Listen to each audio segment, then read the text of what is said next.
Salut tout le monde, c'est Monsieur Ea. On se retrouve dans une nouvelle vidéo où nous allons parler de comment intégrer l'IA générative dans votre entreprise, mais aussi dans votre vie privée, tout ça de manière éthique. C'est parti. Avec l'essor de l'intelligence artificielle, en France et dans le monde bien sûr, il est crucial de garantir que nos pratiques respectent des normes éthiques. C'est pour cela que je vais vous montrer 5 astuces qui vont vous permettre de transformer votre IA si vous l'utilisez dans une startup pour la rendre éthique, ou si vous l'utilisez et que vous voulez vraiment sécuriser vos données privées, vous allez avoir ces 5 astuces-là pour pouvoir améliorer tous ces aspects-là.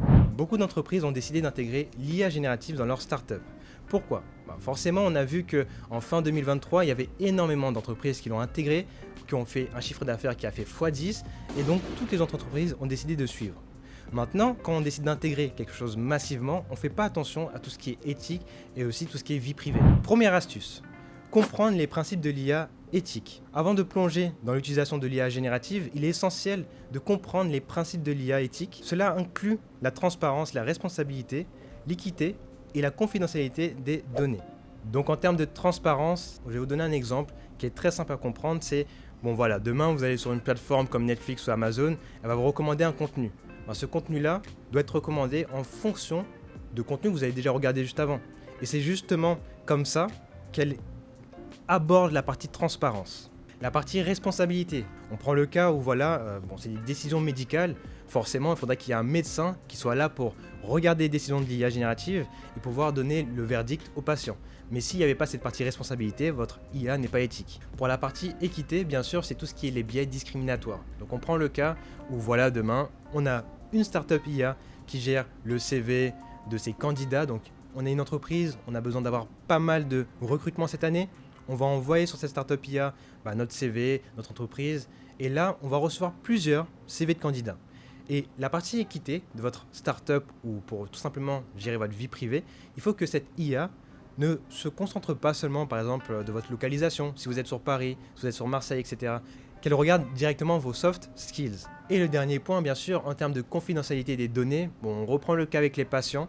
Imaginons demain, nous avons un patient qui a du coup certaines maladies. Ce qui serait intéressant pour gérer cette partie confidentialité des données, c'est tout simplement enlever le nom, le prénom, l'adresse et la date de naissance du patient et récupérer seulement les informations qui vont être utiles pour le calcul de l'IA. Ça gère du coup la confidentialité des données, que ça soit pour la startup qui crée cette solution, mais aussi pour votre vie privée. L'astuce numéro 2, c'est adopter une approche responsable dans le développement. Lorsqu'on développe ou on utilise un modèle d'IA, donc comme on peut prendre le cas avec ChatGPT, GPT-4, quand on utilise des modèles d'IA où on les développe pour nos propres utilisations, il faut faire attention à certains points. Il faut avoir une approche responsable. Ce qui dit responsable dit évaluation et atténuation des biais algorithmiques. Et nous allons voir ensemble ce que ça veut dire.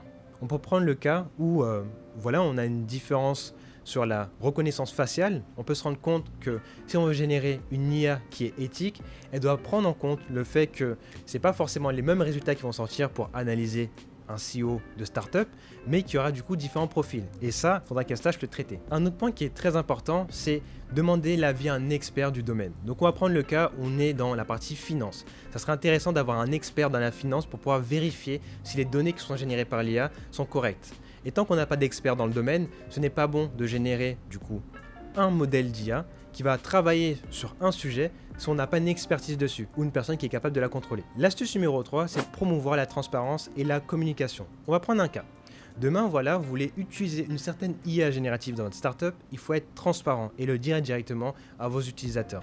On peut commencer avec un rapport de transparence. Donc là, c'est publier des rapports détaillés sur des explications sur les performances de l'IA, essayer de demander des feedbacks à vos utilisateurs qui pourront vous dire « Ah tiens, j'ai vu que l'IA avait un problème ici, donc comme ça je vais pouvoir le corriger ». Donc là, ça va nous permettre d'avoir des rapports vraiment transparents et détaillés sur l'utilisation de notre IA générative. Avoir une interface utilisateur explicative est très intéressant aussi parce que justement, on va prendre le cas avec Whisper qui a du coup une documentation pour montrer exactement comment il fonctionne et comment il récupère notre audio pour pouvoir l'analyser. Et de la même manière, si vous utilisez une IA, que ce soit l'IA de GPT-4 ou la propre IA que vous allez pouvoir développer, vous devez quand même avoir des pages qui expliquent vraiment de manière détaillée chaque point que l'IA va récupérer. Par exemple, si elle récupère des fichiers MP4, qu'elle les transforme en MP3, etc., etc. Ça va dépendre de votre utilisation de l'IA. L'astuce numéro 4, c'est prioriser la protection des données et la vie privée de vos utilisateurs ou votre propre vie privée. La partie vie privée doit être au cœur de l'utilisation de l'IA générative. Donc forcément, si on veut adopter des bonnes mesures qui sont capables de gérer notre confidentialité lorsqu'on utilise une IA générative ou quand on veut développer une IA générative pour certains types d'utilisateurs, c'est très important de gérer 2 points. Le premier point, c'est le chiffrement des données. Donc utiliser le chiffrement de données pour protéger les données sensibles utilisées pour les modèles génératifs comme ChatGPT, GPT-4.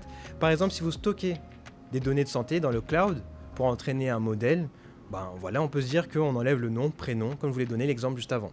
On enlève toutes les informations qui sont sensibles et on fait en sorte de anonymiser le contenu. La dernière astuce, la 5e, c'est éduquer et sensibiliser. Bon, forcément, on n'a pas tous ce recul de se dire « Ok, l'IA générative, il faut voir s'il y a la partie éthique ou non ». Donc, ce qui va se passer, c'est qu'il faut qu'on sensibilise le maximum de personnes. Donc, première chose à se dire, c'est que comment on fait pour sensibiliser le maximum de personnes qui sont autour de nous. Je vais vous montrer 2 points qui sont très importants. La première, c'est faire une formation en éthique de l'IA. Donc, proposer des sections de formation sur l'éthique de l'IA pour sensibiliser, que ce soit les employés, aux questions de l'éthique.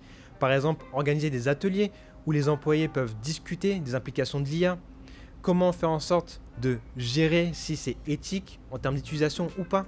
Donc ça, c'est vraiment le premier point. Et le deuxième point, qui est déjà très important aussi, c'est de suivre les actualités de l'IA. Bon, forcément, sur cette chaîne, on fait les actualités de l'IA, et d'ailleurs, je vous mène vers une prochaine vidéo qui va sortir sur les actualités de l'IA. N'hésitez pas à la regarder, parce que justement, pour rester en conformité côté éthique, il faut quand même rester en conformité au niveau des actualités de l'IA, qui est très important pour pouvoir se dire ok, ils ont amélioré ceci ou ils ont intégré une partie éthique dans leur IA. Que vous suivez, on va dire le cas avec ASGN qui a du coup une page IA éthique, ou Synthesia aussi qui ont aussi une autre page IA éthique qui est très intéressante, et vous pouvez aussi vous dire que ça serait intéressant d'avoir des nouveautés s'ils ont rajouté des nouveaux points sur cette page. On arrive à la fin de la vidéo, n'hésite pas à liker, commenter et partager cette vidéo, n'hésite pas à me dire dans les commentaires ce que tu penses de la partie éthique des IA génératives actuellement, et on se retrouve dans une nouvelle vidéo où nous allons parler de l'intelligence artificielle, que ce soit sur les côtés actualité, côté startup ou tout simplement le côté SaaS. On se dit à la prochaine pour une nouvelle vidéo, c'était Monsieur IA, allez, ciao.